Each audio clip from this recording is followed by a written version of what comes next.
Greg Hardy is making the move to mixed martial arts. The controversial former Dallas Cowboys defensive end has decided to put his football career on hold to pursue MMA. MMAfighting.com has learned. Hardy, who does not have an extensive martial arts background, has been training for several months in the Dallas-Fort Worth area. And according to his team, several promotions have already expressed interest in signing him. I'd like to know which promotions those are. Stephen A., your reaction? I'm scared, to be quite honest with you. This is a guy played at Mississippi. We know he played in Carolina. We know he was a big-time player before, obviously, his transgressions, something he's denied despite a judge on a bench trial in North Carolina convicting him of assault and beyond. The fact of the matter is that he seems to be an unstable individual. Now, when you talk about MMA, whether it's MMA or whether it's boxers or anybody in a pugilistic sport, I have profound respect for them, not just because of their abilities, Max, to actually fight, but also the dedication that it requires in order to be great, and more importantly, the discipline. And the thing that scares me about Greg Hardy is that I actually believe that he's somebody that whose discipline I can't trust. I can look at guys in the MMA, and I've met a lot of those fighters, and I've met a lot of guys that obviously are boxers, as obviously you have, Max. And no matter what they are in the ring, when they step away from it, they understand who they are and how that stuff has to be restrained, because essentially they're licensed weapons physically because of what their abilities are. And we have questions as to whether or not Greg Hardy can be somebody to exercise that level of discipline. So it's one thing when you're playing football and you struggle to curtail and harness your violence. It's another thing entirely when now you're engaging in a sport where you have a license to assault folks and you're hoping that will be enough. But I must confess to you, when I heard this, and I just heard about the story a few minutes ago, which is why we automatically incorporated and implemented it into this show, my primary concern is, well, now he's going to focus on fighting, which means he's going to become a more skilled fighter, which means that the probability is there that he'll become even more violent. And if that happens, how much of a danger will he be? I hope I'm wrong. You know, I believe in second chances, and you just hope that people fly straight and get themselves on the right track and do the kind of things that they need to do to move forward and become productive and model citizens in our society.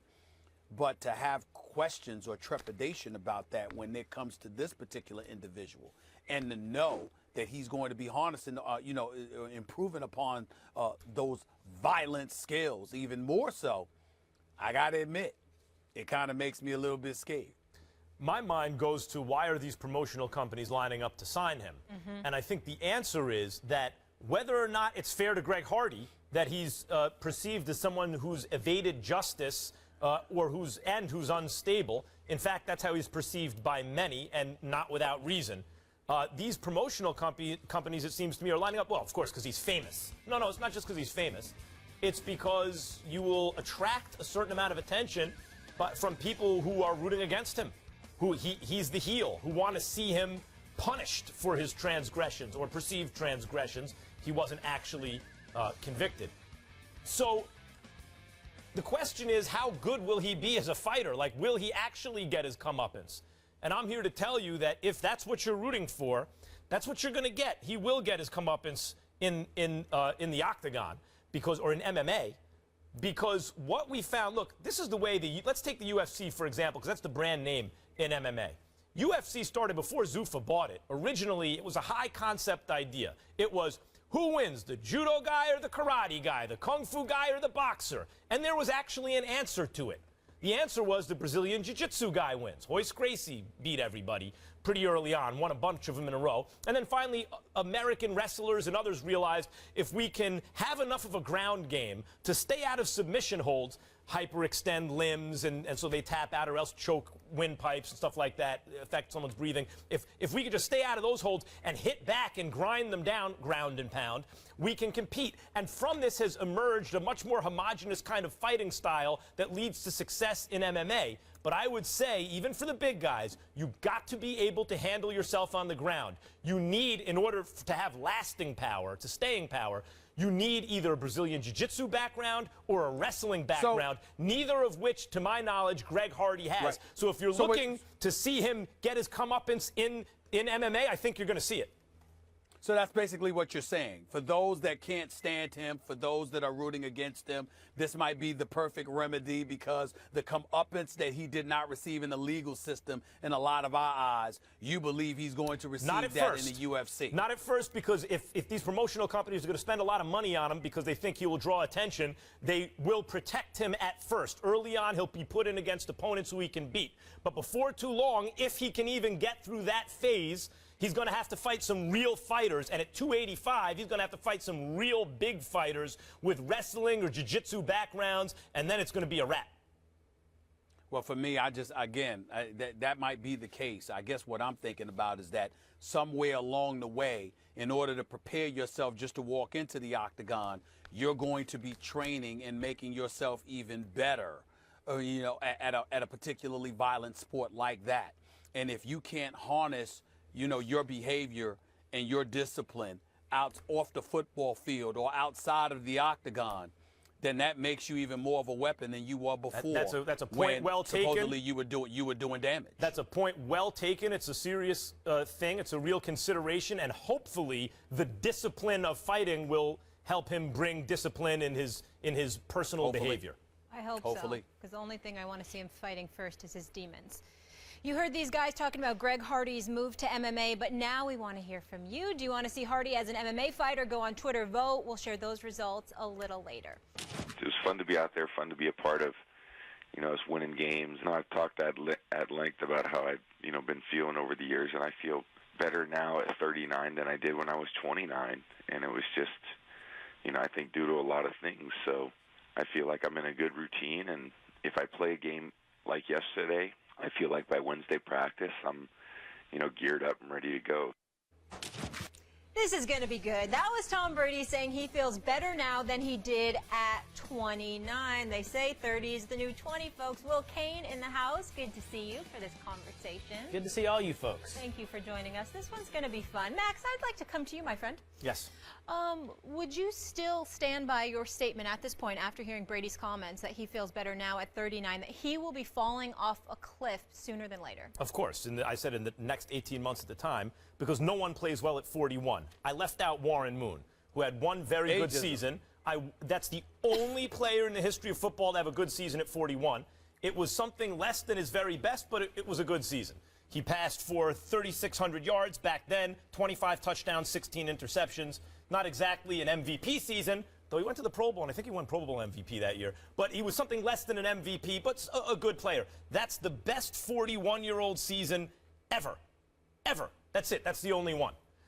Now, I mentioned Brian Burke's study, who now works for ESPN, from 2014, where he talked about, and the reason I describe it as a cliff, and when I went to research, maybe there are underlying things that warn you, hey, the cliff is coming. In fact, Brian Burke's research said, no, there are no warnings. There are no warning signs.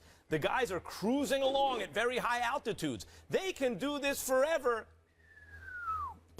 They fall off without warning. Now, an interesting point that Burke brought up is that maybe natural variance in performance can explain it, that, no one stays at the same level every year all their careers, so sometimes you go down, sometimes you go up, but when a player goes down at 40, 41 years old, the assumption by everyone, including the player, is, oh, they must be done. And considering it's a tough sport, and they usually have a lot of money by then, if they made it that long, they decide to retire. Whatever the case may be, I was saying the same thing about Peyton Manning a couple of years ago, and before everyone says, well, of course he had the surgery. Yeah, right. But I'm talking about when he was throwing his 55 touchdowns. Oh, he could do this forever. Peyton could go till 45. Look at this. No, guys, he's heading for a cliff. No, he can go. The next year he was on pace to do the same thing. Wound up with 39 because he started falling off because the injuries started adding up. And then, sure enough, there went the cliff, and he went falling off like every player, including Brett Favre, including everyone who ever lived, who played the position. Tom Brady is cruising along at an incredibly high altitude. He's my pick for greatest quarterback of all time. He will be 40 years old in August. Trying to couch it. Here comes the... I know you aren't talking about letting someone else speak. Yes, I am. Actually, Go yes, ahead, I am. I promise you, if there was a clock, you dominate it. Trust me. Can we get a clock? Okay, let's get a clock. Go ahead. Let's get a clock. I'm up. Go ahead, Will. I thought I was a deciding vote between this epic battle between you two. Oh. No, go ahead. No, it's you. Oh, you It's want me to make this rebuttal? You're going to let Yes. me take the reins here, Stephen A. Let me show you what I'm up Yes. against, by the way. I sit down here at the table. You're off in L.A., and look what I'm faced with. This. Can you see that, Stephen A? That is a list of all 40-year-old quarterbacks. This is Max's spreadsheet of all the quarterbacks he's ready to throw down here today. Yeah. Right. I don't need it. I don't need it. Right, because you're not going to talk about facts. I'm going to tell you about facts. by the I don't way, need it, but Will- notice he kept it over there. And by the now way- he's referring to it. Go ahead. By the way, Will, before you speak, I'm proud of the shirt, tie, jacket combination. This is the second week in a row. I'm very, very proud of you. Very proud. You're getting there. My spot on this show is entrenched firmly between you two, Stephen A., because about 30 seconds before we went on air, Max made fun of my shirt. Here's Here's what I'm curious about with this spreadsheet. Is George Blanda on here?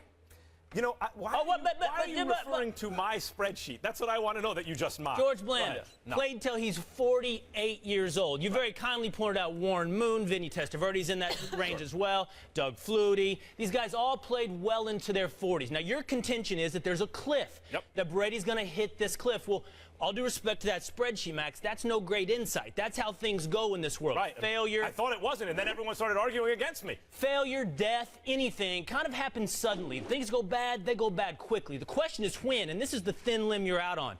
Specifically saying soon and in the next 18 months. Nothing about Tom Brady has told you should rely on historical precedent. Nothing.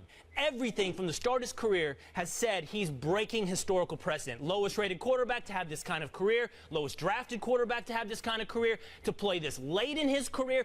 Everything he's done says throw everything out the window, including, by the way, that he's reinventing how you take care of your body. All these other guys you point out, they don't eat like Brady, they don't exercise like Brady, he keeps muscle pliability, that's his main thing.